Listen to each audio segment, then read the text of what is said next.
Party और मुस्लिम league नून में 18वीं तरमीम पर बयानबाजी। बिलावल भुट्टो ने कहा कि 18वीं तरमीम से आवाम को फायदा हुआ, सबको आवाम का फैसला मानना पड़ेगा। एहसन इकबाल ने कहा 18वीं तरमीम अधूरी है, मुस्लिम लीग नून मंतकी अंजाम तक पहुंचाएगी।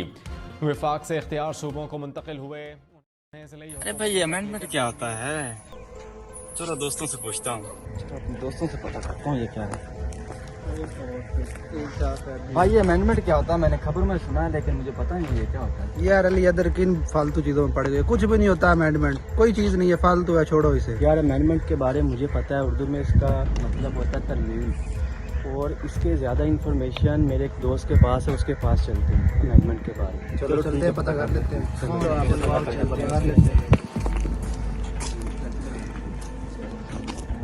बाज भाई इन भाई को ना अमेंडमेंट के बारे बताएंगे, उसके बारे में जानना चाहते हैं। ब्रदर पहले तो अमेंडमेंट तो छोड़ें आप, पहले आपको इस बारे में पता होना चाहिए कि कॉन्स्टिट्यूशन क्या होता है। कॉन्स्टिट्यूशन किसी भी मुल्क के आइन को कहते हैं जी। और उसी पर सारा मुल्क निर्भर होता है। और जी जी। पहली बात आपको उसकी टाइप्स का पता होना चाहिए। उसकी दो टाइप्स हैं, एक है फ्लेक्सिबल और दूसरी है रिजिड।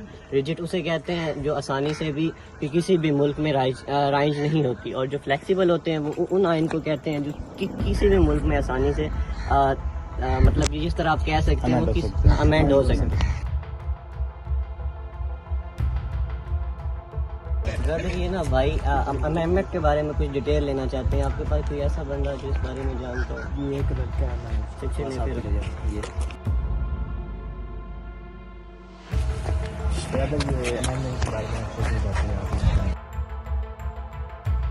अच्छा आप लोग किस चीज़ के बारे में पूछ रहे थे? अमेंडमेंट के बारे में? जी जी। तो आपने इन्हें कुछ बताया नहीं शहबाज भाई अमेंडमेंट के बारे में? मैंने इन्हें कुछ कॉन्स्टिट्यूशन के बारे में अच्छा बताया। कॉन्स्टिट्यूशन, आपने न्यूज़ कौन सी सुनी थी? कॉन्स्टिट्यूशनल अमेंडमेंट की?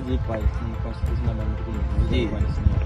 अमेंडमेंट बेसिकली एक होता है कि किसी चीज़ के अंदर चेंज लेकर आ जाना। चेंज लेकर आने से मुराद उस चीज़ को है ना अपने मुआशरे के हिसाब से मोल्ड कर लेना या ज़रूरत के हिसाब से उसे चेंज कर लेना।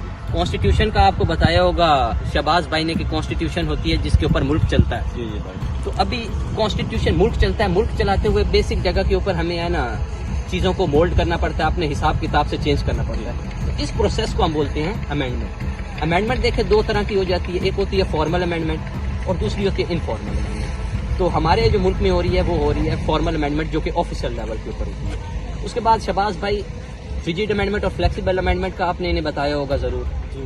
रिजिड अमेंडमेंट होती है जिसके अंदर मुश्किल से, रिजिड कॉन्स्टिट्यूशन वो होती है जिसमें मुश्किल से अमेंडमेंट की जाती है, जबकि फ्लेक्सिबल कॉन्स्टिट्यूशन जिसमें आसानी से अमेंडमेंट कर दी जाती है। तो अभी अमेंडमेंट का आपको मेरे ख्याल से पता लग गया होगा कि हमारे आइन के अंदर तरमीम को क्या कहा जाता है, अमेंडमेंट। और जो मेजर अमेंडमेंट्स हैं वो दो ही हैं, वो 8th अमेंडमेंट है और 18th अमेंडमेंट है। अब मेरा एक और दोस्त है, मैं आपको उससे मिलाता हूँ, वो आपको तकरीबन तमाम अमेंडमेंट्स के बारे में बताएगा कॉन्स्टिट्यूशन। ओके भाई, शुक्रिया।